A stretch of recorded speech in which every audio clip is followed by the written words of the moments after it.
Biomutant is a game we and probably you have been anticipating for some time, but it's also been some time since we've gotten an update on it. Here to give us an update is creative director Stefan Ljungqvist. Thanks so much for virtually joining us here. It's a pleasure. Just to see somebody else, for a while, that's awesome. I know. Yeah, with no face mask on. What's Exactly. such a treat?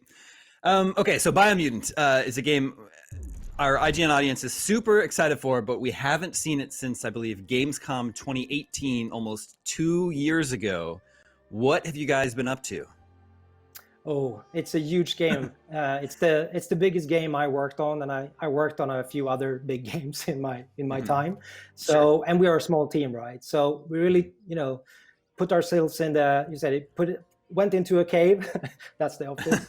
And really start working hard on all of the details of this huge world. It's 8 by 8 kilometers, right? It's a huge open world game with so many interlinked features. So it's a quite complex and challenging development also. And especially when you move into the later phases of the development, when you're actually starting, to QA all of these features and the openness of the game and, the nature of all of the different combinations that you as a player, because you have a quite wide, extensive toolbox, have at your disposal, can cause, more challenges, bugs to solve, for example. And also then being a small team, that means that the amount of hands we have on deck compared to, a huge AAA team are less, so it's just a physical thing. The amount of issues that we can fix per day are obviously fewer. But, we're taking our time, and I'm really happy that we are getting this time. And hopefully everybody will be patient with us, and then result, I hope, will be proven to be worthwhile the wait. We will do our absolute best to make sure it is. So the first thing you do is create your character, right? Yes, and it's quite special. I mean, we got the question about this prominent character that we've been showing. I mean, you saw already here on this video that there are tons of different characters that you can create, right? So the poster boy, if you will, that we created, it's like an avatar for our version of the character in this game, but it's really about the character that you create. So there are 6 different tribes in the game, and actually they all or each represent kind of a DNA string, if you will. So as a player, you're free to kind of mutate your own or morph your own version of each of these 6 DNA strands, if that makes sense. So it's not like choosing between 6 characters. It's like choosing between 6 DNA strands and morphing your own character, in those within those DNA strands, and then choosing fur and fur patterns, etc. But the big thing here is like also, the appearance of your character affects the stats. It's a full-blown RPG, in the background. So I want to put emphasis on that.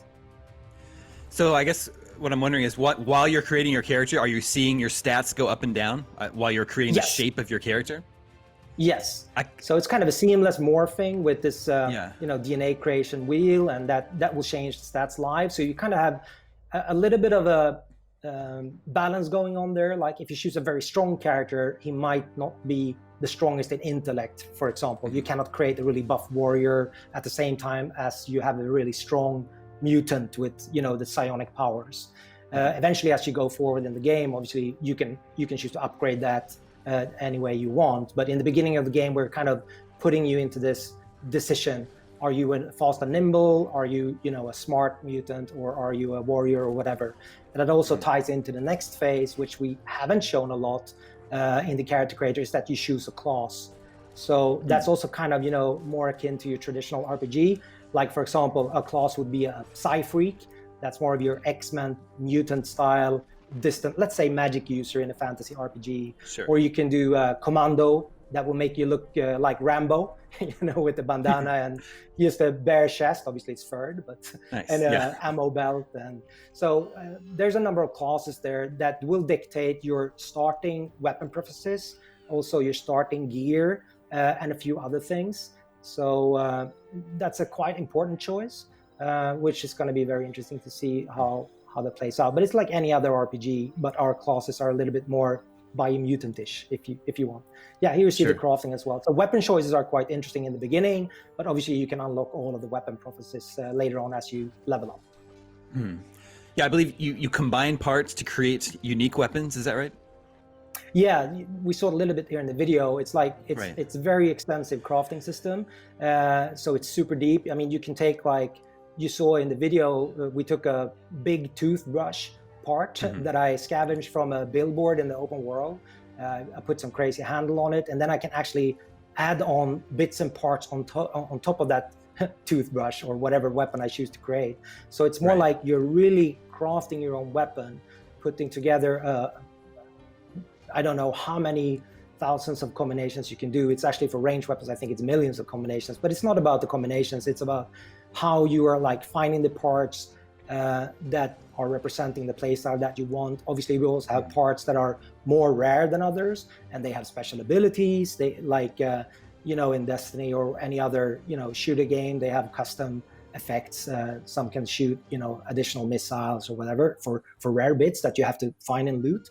But you also have some can shoot, make your ammunition turn into fire bullets, etc. So the whole looting process is quite important in the game, and the way that you also use that creativity to craft.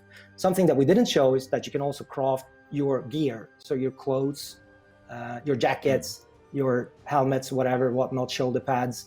And that also comes into play when you're entering like meta zones, what we call them, like heat zones, cold zones.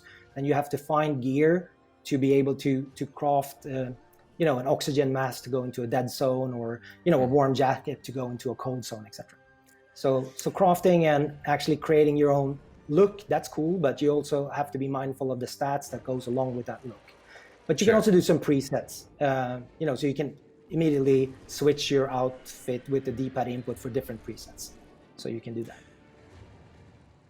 Are we underwater here in sort of a submarine type vehicle? Yeah. So this is one of the more like at the center of the world.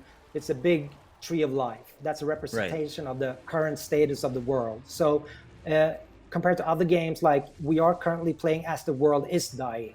And you can choose to participate in taking it down or help bringing it down, or try to save it. So there are 4 routes stretching across this whole wide open world in 4 directions. At the end of each route, there's a huge boss.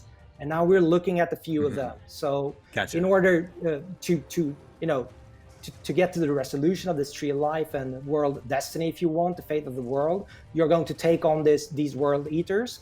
And at the end of the fight, you're kind of, seeing the conclusion of earlier decisions, not to spoil anything, because you're also allied with one of these tribes that has a goal towards the conclusion of the end of the world. So each of these bosses, you're using, let's say, a vehicle. You mentioned, and we saw this submarine, but there are other versions that you saw. So that we have a mech there that you use to fight one of them. There's also a mount later on, and you will see some kind of watch-ski. So there are different means for those epic boss fights that you are not on foot. But there are also like other bosses, as you saw here, where you are on foot or on a mount or whatever you choose to be using, like these ones, for example. But these are like the big world eaters. Like this one is a big world eater, for example. This is the one that you use the mech for.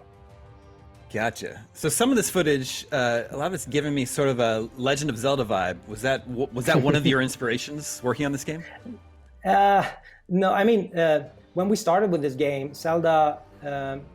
Breath of the Wild was not out, but obviously we love the series, right? So it has inspirations from a lot of things, but also other popular culture. I mean, I don't think it comes as a surprise that we like Kung Fu Panda, for example. So, but obviously, I mean, from an art style or whatever, I mean, it's a bit of Ratchet in there. People have told me.